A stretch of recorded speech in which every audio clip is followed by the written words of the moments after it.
Os versículos usados nos vídeos que traduzimos nem sempre correspondem a versões em português. Muitas vezes precisamos traduzir do original em inglês para fazerem sentido no contexto do vídeo.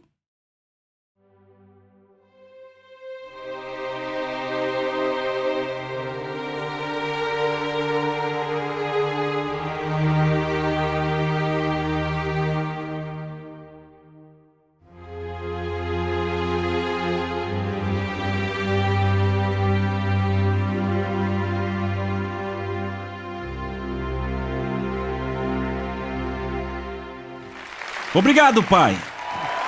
Obrigado, Jesus. Oh, amém, amém, amém. Pai, em nome de Jesus, obrigado outra vez por falar conosco, e não só falar conosco, mas liberar em nossas vidas o Espírito Santo e o temor do Senhor, que é o deleite de Jesus. Que Ele seja nosso deleite. Eu te peço, Pai, que a Tua palavra não só penetre em nossos corações, mas que possamos perceber, vindo de dentro e sobre nós, o Santo Espírito do temor do Senhor, que Jesus possa ser exaltado e glorificado à medida que o contemplamos. Espírito Santo, permita que o contemplemos. Iremos de glória em glória em glória, pelo Espírito do Deus vivo, e por isso te damos glória, honra e louvor, com ações de graças, no nome maravilhoso, inigualável e único de Jesus. E todos que concordam gritam: vamos, louve a Ele! Louve a Ele! Amém! Amém, amém, amém! Amém, você pode sentar, vamos direto para a próxima lição. Estamos na lição 3 aqui, do temor do Senhor, e o título dessa lição é a glória de Deus. Agora, eu disse isso na última sessão e vou dizer de novo. Continuaremos a discutir a glória de Deus ou sua grandeza, porque não conseguimos respeitá-lo ou honrá-lo adequadamente, sem saber exatamente o quão grande ele é. Você diz amém para isso? Uma explicação, deixa eu trazer um cenário aqui para você, falando hipoteticamente. Digamos que há um homem e uma nação, e que essa nação é a maior nação do mundo, e este homem fez as maiores, mais profundas, mais significativas descobertas científicas já conhecidas à raça humana. E não só isso, ele é um designer e fez todos os maiores projetos, não apenas para sua nação, mas para todo o mundo. Suas descobertas científicas beneficiaram não só a sua nação, mas as nações do mundo. E ele não só é um cientista, mas também um grande atleta. De fato, não há outro atleta em sua nação maior do que ele. Não importa o campo, não importa a arena. Este homem, não importa a modalidade, é o maior de todos. Não apenas isso, ele não é o maior apenas na ciência, no design, nos esportes, ele também é o governante desta maior nação do mundo. Então consideremos isso. Ele decide fazer uma viagem e vai para outra nação, a nação menor, muito inferior à sua. Esta pequena nação para a qual ele vai foi grandemente beneficiada pelas suas descobertas científicas e projetos, por todas as grandes coisas que ele trouxe, mas ele decide quando vai a essa nação: eu irei sem a minha comitiva real. Eu não irei com as minhas vestimentas reais, eu vou visitar essa nação como um homem comum, eu vou colocar a minha camisa polo, minha calça jeans e vou andar pelas ruas dessa nação, que é muito inferior à minha nação. O que aconteceria? Eu imagino que as pessoas o tratariam como uma pessoa comum. Talvez até fossem um pouco rudes com ele às vezes porque ele é apenas um visitante. Talvez ele não receba tanta atenção ou respeito. Sabe o que é impressionante? Na sua nação, quando ele está em casa, todo lugar que ele vai, multidões se reúnem só para vê-lo. Aonde quer que ele vá, ele recebe grande honra e atenção. No entanto, ao visitar essa pequena nação, onde ele não é familiar, eles o ignoram, não o tratam bem, não dão a ele nenhuma honra, nem ajuda ou assistência. Você consegue imaginar isso? Agora vejamos o relato de João sobre Jesus vindo a esse mundo. João 1, 10 e 11 diz: ele estava no mundo, e o mundo foi feito através dele, e o mundo não o conheceu. Ele veio para os seus, e os seus não o receberam. Assim como esse grande homem indo a uma nação inferior, que ele grandemente beneficiou, Jesus, aquele que fez o mundo e nos deu toda a sabedoria para as grandes descobertas científicas, veio. O mundo foi feito por ele, mas o mundo não o conheceu e ainda pior, ainda mais trágico, é que ele veio para os seus, aqueles que procuravam por ele, aqueles que pregavam sobre a sua vinda, que se beneficiaram pelas suas promessas de aliança, aqueles que foram libertos do cativeiro por causa do seu grande poder. Ele veio para os seus e os seus não o receberam. Não só eles não o reconheceram, eles não o receberam. Deus dá razão para isso. Ele profetizou através do profeta Isaías e Jesus citou as palavras de Isaías que disse: visto que esse povo se aproxima de mim com suas bocas e com seus lábios me honra, mas o seu coração está longe de mim e o seu temor para comigo é ensinado por mandamentos de homens. Mandamentos de homens. A Bíblia Amplificada diz assim: o seu temor e reverência para comigo são um mandamento de homens aprendido por repetição, sem nenhuma consideração pelo significado. Então veja o que Deus disse. Ele disse que o povo de Israel basicamente reduziu a grandeza do Senhor ao nível do homem corruptível, não considerando o significado sobre quem é o Senhor. Eles serviam a Deus na imagem que haviam criado, não segundo a sua verdadeira imagem, mas de acordo com padrões feitos por homens. O seu temor para com ele era ensinado por mandamentos de homens. Então os seus padrões, as formas como o viam, eram feitas através de mandamentos de homens. Entendem isso? Para deixar bem simples, eles tornaram Deus muito menor do que ele realmente é. Você está comigo? De fato, esta foi a mesma rota da transgressão de Adão. Isso não ficou isolado apenas a uma geração. Ainda acontecia quando Jesus veio à Terra. Isso vinha acontecendo de geração a geração a geração. Era a mesma rota, como eu disse, da transgressão de Adão. Infelizmente, Adão e Eva também deram ouvidos à sabedoria da serpente. A serpente disse em Gênesis 3:5, porque Deus sabe que no dia em que dele comerdes, seus olhos serão abertos e vocês serão como Deus. Foi algo fútil da parte de Adão pensar que algum dia ele poderia ser como Deus. Você está comigo? Esse é um bom lugar para dizer amém. Na vaidade da sua mente, Adão reduziu a grandeza de Deus. Foi exatamente o que o próprio Lúcifer fez, aquele que era o querubim ungido do céu, o líder de louvor e adoração. Lúcifer disse: eu vou subir. Eu vou ser como o Todo-Poderoso. Na sua própria mente, Lúcifer reduziu a imagem de Deus, a sua grandeza ao nível dele. Ele era um grande querubim, o maior do céu, mas ainda assim ele reduziu o nível de Deus ao seu próprio. Foi assim que ele conseguiu seduzir Adão e Eva. Ele tirou o temor do Senhor para que eles pudessem desobedecer a Deus. Vejam, a raiz de toda desobediência, a raiz de todo o pecado é a falta do temor do Senhor. Você pode dizer amém? Os filhos de Israel no deserto fizeram exatamente a mesma coisa. Se você lembrar, Deus levantou um libertador. Israel estava em cativeiro há 430 anos. Escravos do Egito. Deus levantou um libertador chamado Moisés, que na verdade foi levantado como um príncipe. Na casa do faraó que mantinha o povo de Israel cativo, Deus se revelou para Moisés no Monte Sinai com a sarça ardente. Deus disse: eu vou libertar o meu povo e você vai ser o libertador que eu vou usar. Moisés liberta o povo do Egito. Sabe o que é mais impressionante para mim é o seguinte: quando eu olho para Moisés, ele foi levantado da casa mais maravilhosa, tinha todos aqueles serviçais a seu dispor, tinha tudo que o dinheiro comprava, mas você nunca o vê saindo do Egito dizendo: eu quero voltar para lá, era melhor no Egito. Ele passou pelas mesmas dificuldades do povo de Israel, mas o povo de Israel vemos constantemente dizendo: era muito melhor lá no Egito. Mas Moisés pensou: quer saber? O que me chamou a atenção em Deus, o que me fez nunca dizer eu quero voltar, foi que eu tive um vislumbre da grandeza do Senhor na sarça ardente. Eu ouvi a palavra da boca dele, então eu tenho que guiar esse povo para aquele monte. Foi por isso que Deus disse a Faraó: deixe meu povo ir para me adorar no deserto. Ele não disse: deixe eles irem para terem a terra prometida, porque ele os levaria à terra prometida sem primeiro apresentá-los a própria promessa. Se você leva o povo às promessas de Deus sem primeiro apresentá-lo ao próprio Jesus, tornarão a terra prometida em um lugar de idolatria. Então Moisés disse: eu tenho que levá-los ao monte onde eu encontrei Deus. E quando chegou àquele monte, disse: certo, pessoal, façamos assim. Deus falou comigo e disse que ele quer revelar a vocês a grandeza dele, a sua glória. Repitam: a sua glória. E ele disse: eis o que precisam fazer, vocês precisam se preparar para os próximos 2 dias, porque na manhã do 3º dia, Deus literalmente vai descer a esse monte, e ele vai revelar a sua glória, a sua grandeza. Estão acompanhando? Então Deus desceu aquele monte no 3º dia. Quando Deus o fez, as pessoas reagiram de uma forma impressionante. Eles, ato contínuo, começaram a fugir de Deus.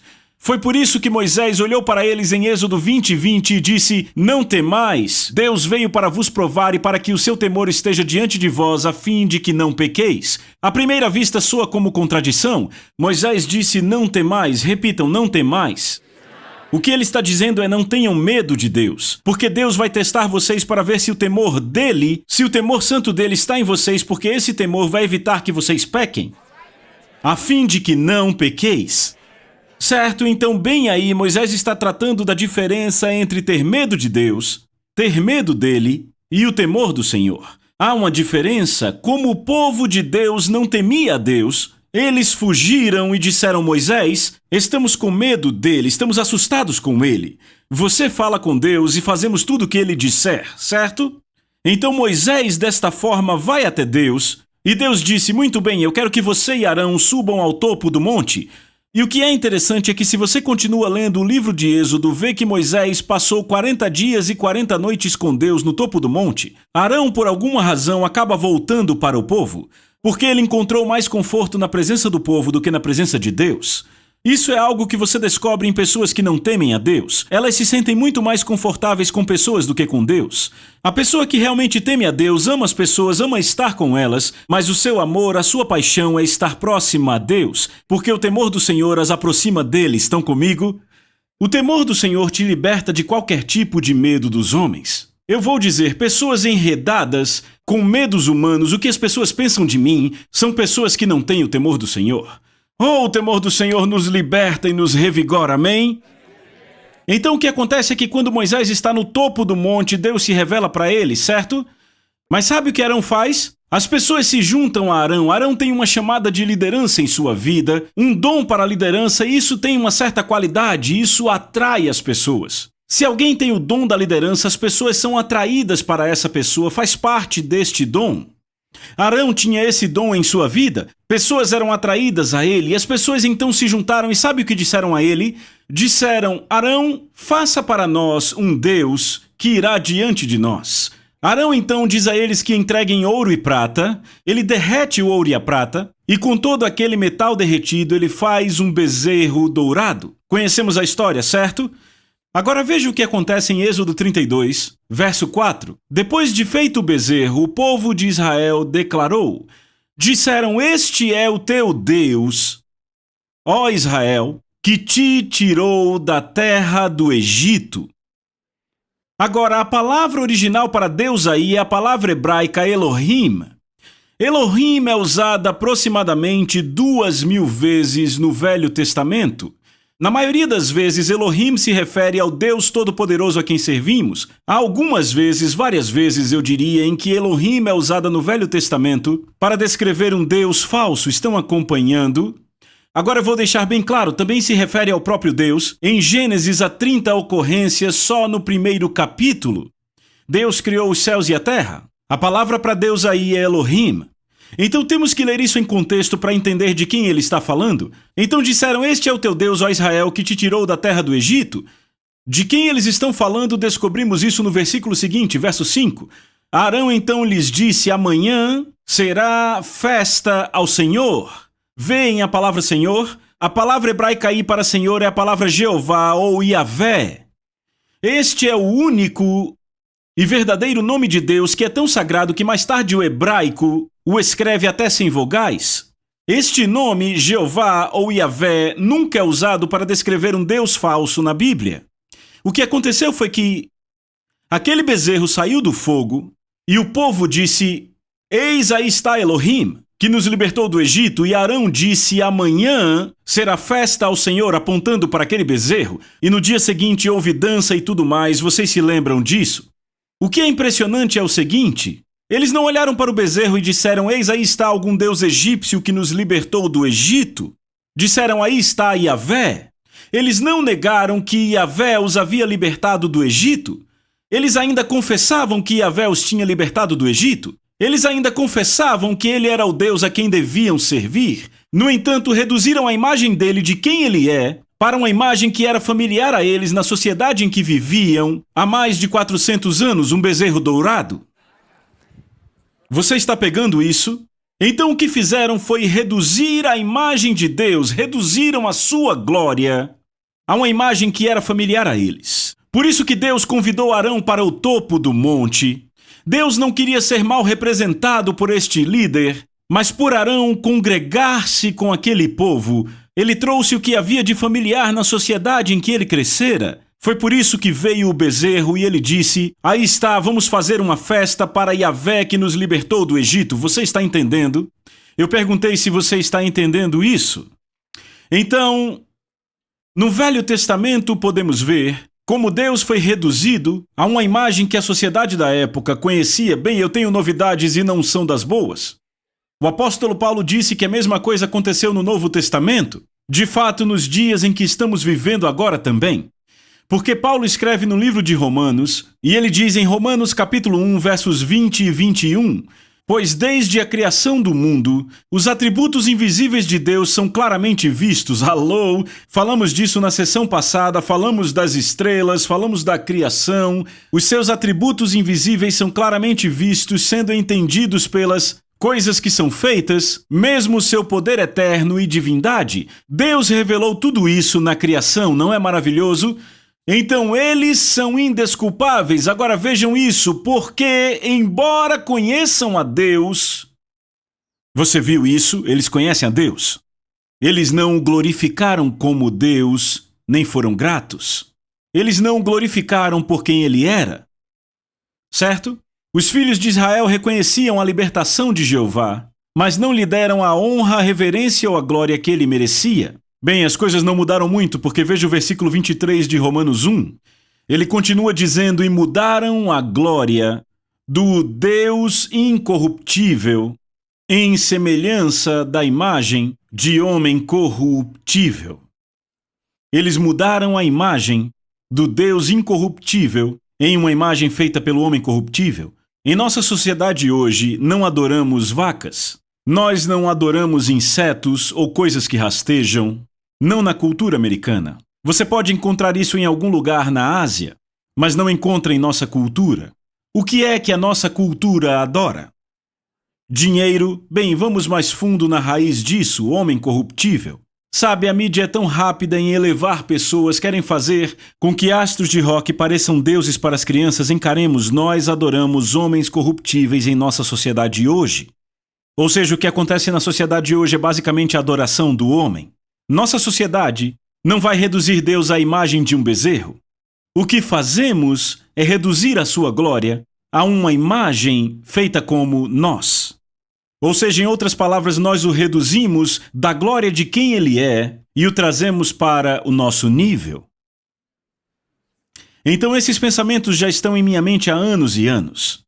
Servimos a um Jesus na imagem que fizemos. Em minhas viagens a centenas e centenas, talvez milhares de igrejas ao longo desses 25 anos, eu tenho observado como reduzimos a imagem de Jesus e de Deus a uma imagem que seja como nós. Eu disse assim como nós. Dizemos, ele é meu amigo, é meu parceiro. Não me entenda errado, Jesus disse, vocês são meus amigos, mas aí ele impôs uma condição. Ele disse, se fizerem tudo o que eu vos ordeno. Abraão foi amigo de Deus porque Abraão obedeceu a Deus, tremia diante da palavra. Ele obedeceu a Deus até quando não fazia sentido, quando Deus disse, me dê seu filho, seu único filho, aquele pelo qual você esperou por 25 anos. Deus disse, você é meu amigo. Jesus disse, vocês são meus amigos se fizerem tudo o que eu vos ordenar. Mas chamamos Deus tão displicentemente de amigo. Nós quase reduzimos a imagem dele, e à medida que os anos passam eu vejo isso com mais clareza ao longo desses 25 anos. Ele é quase um papaizinho doce no céu que vai nos dar tudo o que quisermos. Percebemos agora que Deus entende minhas necessidades, Ele me entende, vai me dar tudo o que eu desejo, e então basicamente o que fazemos é reduzirmos Deus à nossa imagem. Basicamente temos feito isso de duas formas. Repitam, uma de duas formas. A primeira forma com a qual reduzimos a imagem de Deus à imagem do homem é quando agimos como se Deus não visse as nossas ações, palavras ou atitudes. Se olharmos Ezequiel capítulo 8, verso 12, os líderes, e estamos falando dos líderes espirituais da nação religiosa, a nação com aliança com Deus, estamos falando dos líderes do povo de Deus, a sua nação. Fizeram a seguinte afirmação, disseram em Ezequiel 8:12, isso é Deus falando sobre eles. Deus disse, filho do homem, você vê o que as autoridades estão fazendo aqui na escuridão? Cada um diante da sua figura predileta. Fizeram imagens do que seria Deus. Eles pensam consigo mesmos, Deus não nos vê. Agora, eu vou contar uma coisa. Você nunca poderia, se estivesse em uma nação como Israel, dizer que Deus não existe. E você nunca poderia, numa nação como essa, com a história que tinham, dizer que a nação não era vista por Deus com a sua mente consciente. Isso não era algo que eles estavam apenas dizendo em voz alta um ao outro. Eu, pessoalmente, creio que isso é algo que eles desenvolveram no fundo dos seus corações por causa da falta do temor do Senhor. Eles consideraram que Deus era igual ao resto de nós, porque eu posso esconder minhas razões de você. Eu posso esconder intenções de você. Eu posso esconder coisas de pessoas. Então eles acharam que poderiam esconder o que estavam fazendo de Deus. Foi assim que reduziram a imagem de Deus à imagem dos homens. É assim que as pessoas hoje podem reduzir a imagem de Jesus, de quem ele realmente é, para um homem falho, porque se realmente lermos o Novo Testamento, perceberemos que Hebreus 4:13 diz, não há nada, repitam, nada, que possa ser escondido de Deus. E eu quero dizer isso de novo, não há nada que possa ser escondido de Deus. Eu estou lendo do Novo Testamento. Eu não estou lendo o Velho Testamento aqui. Esse é o escritor aos Hebreus. É um dos últimos livros do Novo Testamento, ok? Não há nada que possa ser escondido de Deus. Rapaz, eu quero que você deixe isso penetrar. Você não esconde nada dele. Mas é impressionante como tentam. Você ficaria impressionado em ver como alguns, até inconscientemente como os líderes de Israel, pensam: Deus não nos vê. Porque se você realmente cresce que nada é escondido de Deus, eu aposto que você não falaria daquele ministro como falou daquele ministro. Eu aposto que você não falaria sobre o seu irmão da forma como vem falando sobre ele. Eu penso que alguns de vocês até questionariam os filmes que andam assistindo. Se realmente soubesse que está entrando ali com o Espírito do Senhor. Eu não estou sendo legalista. Um legalista é um assassino. Eu odeio o legalismo. Deus odeia o legalismo. Deus odeia o legalismo. Mas sabe o que é interessante? Quando eu estive na prisão com Jim Baker, ele disse que Deus falou com ele algo. E eu nunca esqueci isso. Sabe, falávamos isso há 16 anos atrás. Mas Jim disse que Deus falou com ele na sua cela de prisão enquanto ele estava orando um dia, quase chorando. E disse, Jim, por que o meu povo se entretém com exatamente as mesmas coisas que enfiaram pregos nas minhas mãos?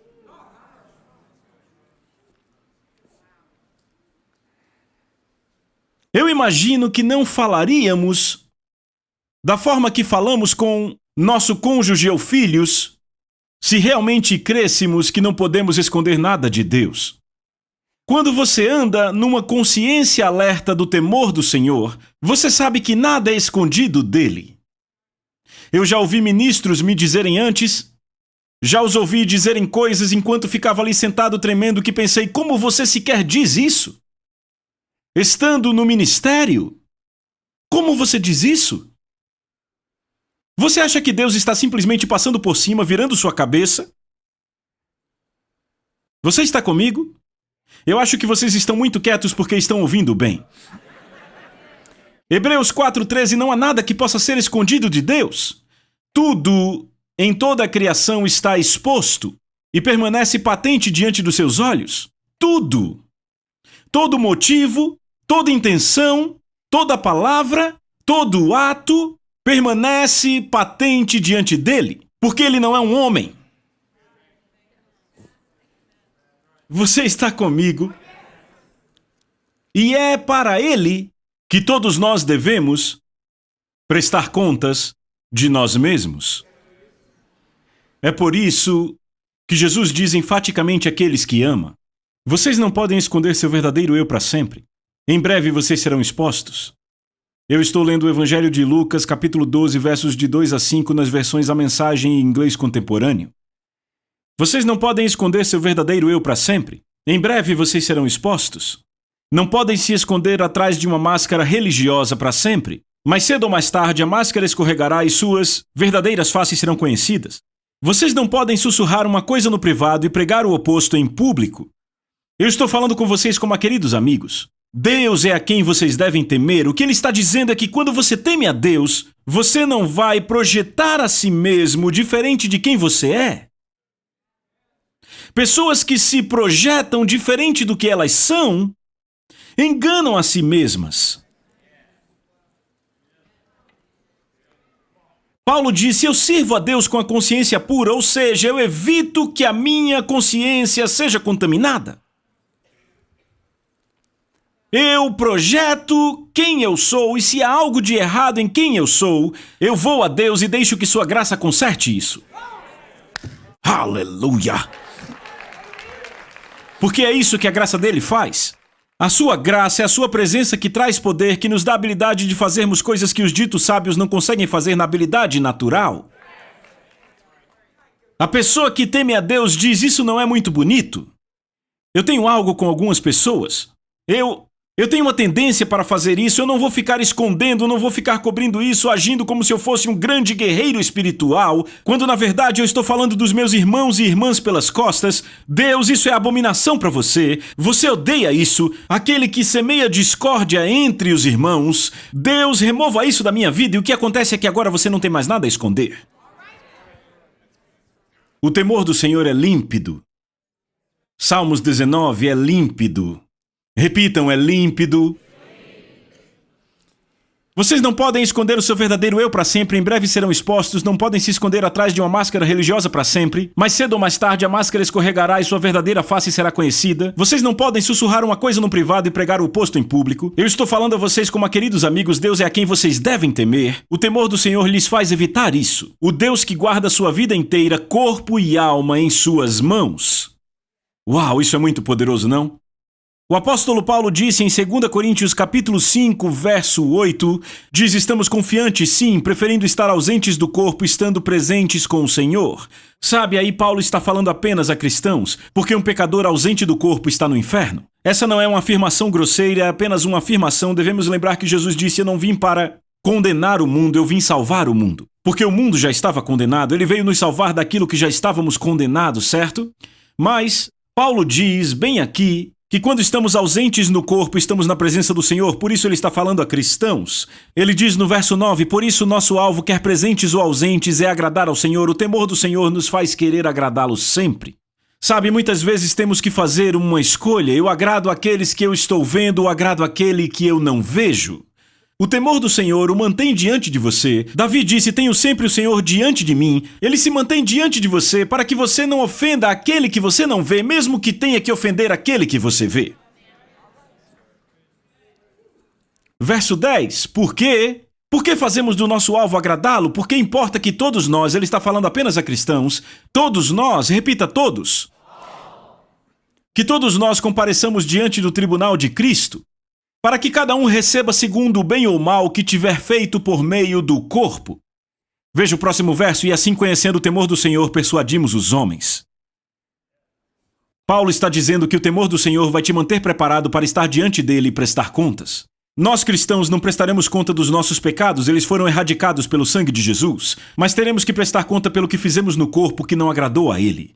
Como quando Pedro agiu como um hipócrita, porque ele estava comendo com os gentios, mas quando o grupo de judeus chegou, Tiago e o resto deles, ele se afastou dos gentios e manteve distância deles, porque ele não queria que Tiago se entristecesse porque ele comia com os gentios. E Paulo, diante de toda a igreja da Galácia, disse: ele é um hipócrita. Faltou a Pedro o temor do Senhor nessa situação, e pode ser que essa seja uma das coisas ruins pelas quais Pedro tem que prestar contas. Não é um pecado que vai custar a ele a eternidade, é algo que ele vai ter que prestar contas. Você está comigo? Eu perguntei, está comigo? A segunda forma com a qual reduzimos Deus ao nosso nível é presumindo que Deus é similar a nós. Dizem, Deus é meu amigo, ele entende meu coração, mas normalmente é uma justificativa para atitudes que contradizem a aliança. O fato é que estão desobedecendo a palavra de Deus. Ouçam o que Deus diz em Salmos 50, do 16 ao 22. Deus diz: o que estão tramando, citando minhas leis, conversando como se fôssemos bons amigos. Ele diz: você aí pregando. Sabe, Deus não vai dizer isso a alguém que está no bar, que não quer nada com Deus, que todo domingo de manhã chega de ressaca em casa. Sabe, as pessoas no bar não dizem, sabe, segurando uma cerveja: eu tive uma grande revelação de Deus, estava lendo a palavra dia desses. Não, ele não está falando para aquele pecador que está na rua. Ele está falando de pessoas pregando sua palavra, que chamam a si mesmas de amigas de Jesus. Ele diz: o que vocês estão tramando citando minhas leis como se fôssemos bons amigos? Vocês nunca atenderam a porta quando chamei? Jesus disse: eis que estou à porta. E tratam minhas palavras como lixo? Vocês se recusam a me deixar corrigi-los? E não venha com correção para mim. Meu Deus me ama, não vem não colocar essa condenação sobre mim. Vocês se recusam a me deixar corrigi-los, rejeitam meus comandos. Se encontrarem um ladrão, farão dele um parceiro. Sabe, o cara pode ser um desviado, uma péssima companhia, mas eu vou para a igreja e eu nasci de novo. Tá bom, vamos ser amigos. Estão comigo? Ele diz: você encontra um ladrão e faz dele seu parceiro, adúlteros são seus amigos. Ah, tudo bem divorciar, é um novo modelo. É uma nova versão melhorada. Ela é uma adúltera, traiu seu marido, mas todo mundo na igreja, tudo bem, nós temos necessidades. E Deus entende. Vai. Eu acho que está quieto o suficiente, não é? Adúlteros são seus amigos por escolha, sua boca baba imundícia.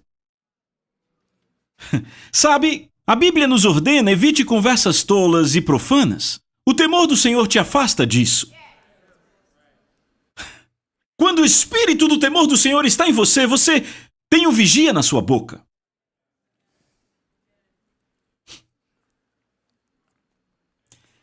Ele diz: a sua boca baba imundícia, mentira é uma séria arte para você, você está pronto para acusar seus próprios parentes e arranjar problemas com eles. Acabou o tempo desse jogo de descasos comigo. Deus disse: acabou o tempo desse jogo de descasos comigo. Vocês fizeram tudo isso e eu não disse nada. Notem que Deus disse: eu não disse nada. Ele tem ficado em silêncio. Ele disse: eu não disse nada. Então você pensou que porque eu não disse nada, eu sou como você? Isso é Deus falando. Você achou que pelo fato de eu não dizer nada, de não te corrigir imediatamente, você presumiu que estava tudo bem para mim, que eu era simplesmente como você. Mas agora eu faço essa reprimenda e resolvo esse caso com vocês. As únicas pessoas a quem Deus chama de amigas na Bíblia são aquelas que tremem diante da sua palavra e são rápidas para obedecer, não importa o custo. Amém?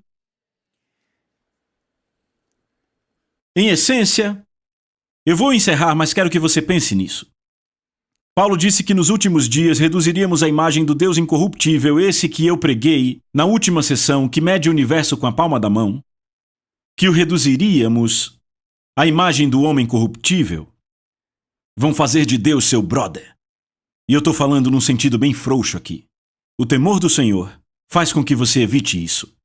Te mantém seguro, para que você não caia no que Adão e Eva caíram, ou no que os filhos de Israel caíram. Desejem o temor do Senhor. Foi o deleite de Jesus, que também seja seu. Te vejo na próxima sessão.